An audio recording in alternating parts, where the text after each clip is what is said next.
And what will you be, handsome? Whatever my queen commands. You'll be my advisor.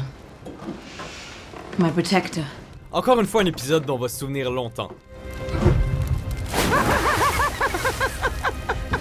Bienvenue au Canapé de Fer, l'émission hebdomadaire où vous pouvez vous asseoir confortablement tandis que nous passons en revue les bijoux cachés, les moments importants et les théories sur le dernier épisode de Game of Thrones. Come with me. Dans cette édition, nous parlerons de Stormborn, le second épisode de la saison 7 de la série. I'm sorry, but please try not to scream. Nous publions de nouvelles vidéos chaque jour, alors abonnez-vous pour être au courant des nouveautés excitantes. Numéro 3, Sansa Stark, la Reine du Nord. Tout le monde le sait, il doit toujours y avoir un Stark à Winterfell. You're abandoning your people. You're abandoning your home. I'm leaving both in good hands. Whose? Yours. Puisque Jon est parti rencontrer Tyrion et Daenerys à Dragonstone, c'est maintenant au tour de Sansa de devenir la chef de l'un des 7 royaumes.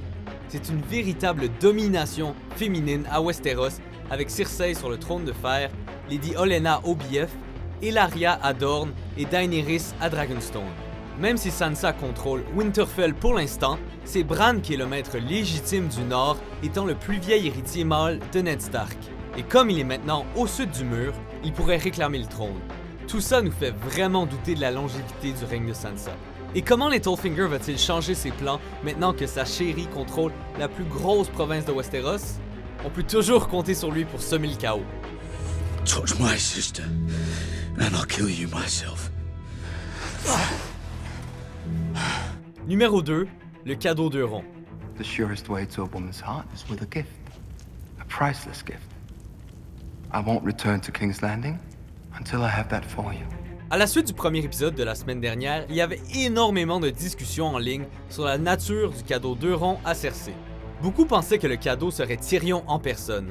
D'autres pensaient qu'il s'agirait du Dragon Binder, une corne qu'Euron a en sa possession dans les livres et qui lui permet de contrôler les dragons.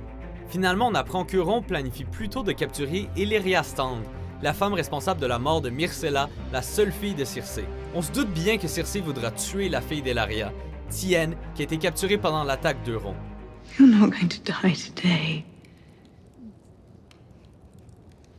You're not going to die for quite a while. Comme on l'a vu dans l'épisode final de la saison 6, rien ne fait plus de plaisir à Cersei que de se venger de ses ennemis. On peut compter sur le fait qu'Ellaria et Tienne vont souffrir énormément, et ce probablement aux mains de la montagne.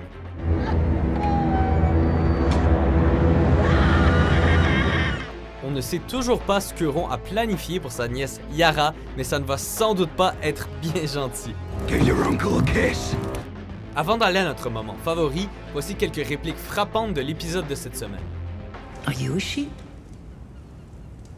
No. You're a dragon. Be a dragon. What? You don't like the title? What would you call it then? Possibly something a bit more poetic? We're not poets, darling. Why are you standing all the way over there, then? A foreign invasion is underway. Leave him be. Numéro 1, le dragon à 3 têtes. Merikivio dolalaris os machagon kuntas. The prince who was promised will bring the dawn. I'm afraid I'm not a prince. Tout le monde le sait, Mélisandre adore les prophéties. Dans cet épisode, on croirait que Missandei a consulté certains forums en ligne sur Game of Thrones lorsqu'elle dit que la prophétie sur le prince de Westeros n'est pas nécessairement à prendre au premier degré. That noun has no gender in High Valyrian, so the proper translation for that prophecy would be the prince or princess who was promised will bring the dawn. Mélisandre élabore en disant que la prophétie pourrait inclure en même temps Jon et Daenerys comme prince. Cette révélation nous mène tout droit vers la théorie du dragon à 3 têtes, élaborée par certains méga fans de la série. Depuis déjà un moment, ils discutent de la possibilité que chaque dragon de Daenerys ait leur propre maître. Évidemment, le premier appartiendrait à Daenerys, la mère des dragons, le deuxième serait à Jon, puisqu'on a appris qu'il est un Targaryen, mais à qui donc serait le troisième? Plusieurs ont suggéré que ce serait Tyrion, évoquant la possibilité qu'il soit un Targaryen lui-même, puisque son père Tywin lui a dit qu'il n'était pas son fils avant de mourir. You're no son of mine. C'est vrai que les dragons sont relativement à l'aise avec Tyrion. Après tout, il est l'une des rares personnes à avoir pu s'en approcher et même les toucher sans perdre la vie. Ce ne serait donc pas si étonnant qu'il soit un Targaryen. Qui sait, Tyrion verra peut-être son vœu de chevaucher un dragon un jour exaucé. On lui souhaite. It wouldn't even have to be a big dragon, I told him. It could be little, like me. Êtes-vous d'accord avec notre sélection? Jetez un coup d'œil à ces autres super vidéos de Watch Mojo français et n'oubliez pas de vous abonner pour être au courant des nouveautés.